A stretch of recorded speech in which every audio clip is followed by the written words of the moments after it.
Welcome back. This is the first video for week 5 of Calculus for Calculus 3 for UmpTump. And if you remember correctly, this past week we studied arc length and curvature, and now this is actually a continuation of that section in the textbook, and we're going to talk about these vectors of t, n, and b. And we actually saw t already, but we'll see n and b soon. Okay. The idea with these vectors is really we want to think of an object in a moving frame. And really what a moving frame is, it's just going to be a set of 3 mutually orthogonal vectors. Orthogonal vectors. Okay, so this could be considered an orthogonal basis from when we studied orthogonal bases back in Calc 2. Okay, so we just want to find this moving frame and for our given path and whatnot. Okay, so the idea is we have a certain path here, and we have this variable location on here, and I'm going to call that variable location x. Okay, it's actually x of t. Okay, and we want to look at how this path, or I guess what factors are influencing that point at various points along this path. So we do have some assumptions with this. First thing is that the derivative of the path vector is non-zero. This is just going to, well, both these assumptions are just going to make it nice for us to do some math in. We also want that the derivative of that x vector cross the derivative, or the second derivative of the path vector, is also non-zero. Okay, so not the zero vector. And that's just going to make things nice for us later on. Okay. So now we want to start constructing this orthogonal basis and finding these orthogonal vectors. We actually discussed one last week, the vector t. You might remember that definition. If not, make sure to go back and review because it will be on the exam.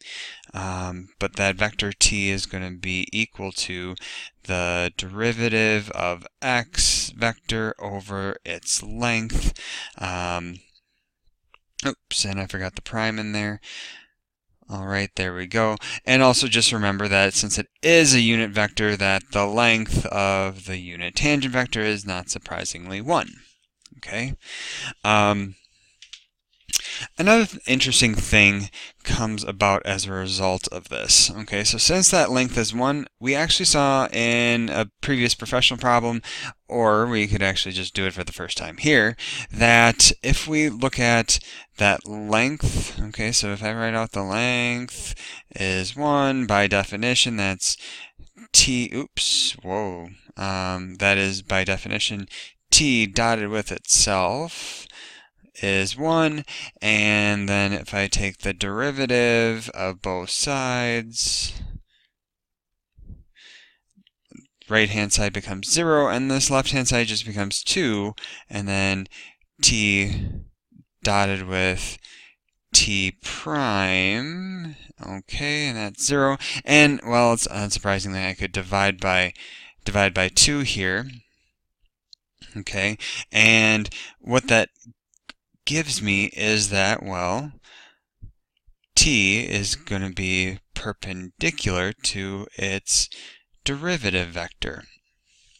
Okay, so and again, if I'm constructing an orthogonal basis, I actually really want to find perpendicular vectors.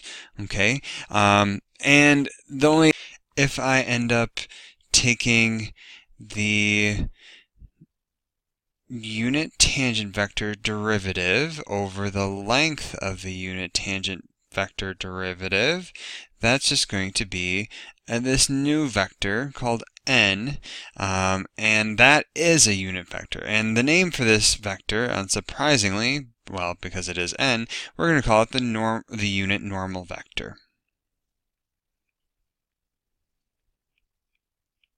Okay, and by construction it is perpendicular to t, so that is good. Okay, then just kind of a summary so far. If we have a point x and we have the two vectors t and n, and I'm kind of create that sketch again that I'm thinking of. Okay, here is that vector x. Okay, and as we discussed last week, we have the unit tangent vector kind of following that path of motion here. Okay, and we have now the unit normal vector that is perpendicular.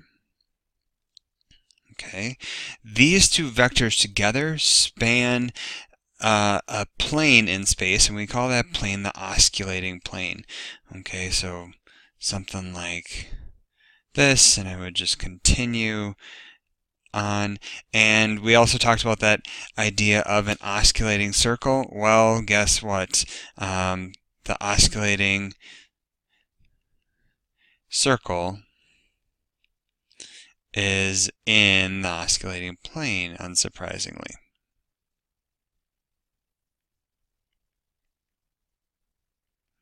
Okay, and so that's really where we're at so far. In the next video, we'll probably get to that mysterious vector b and talk about what that is. Stay tuned.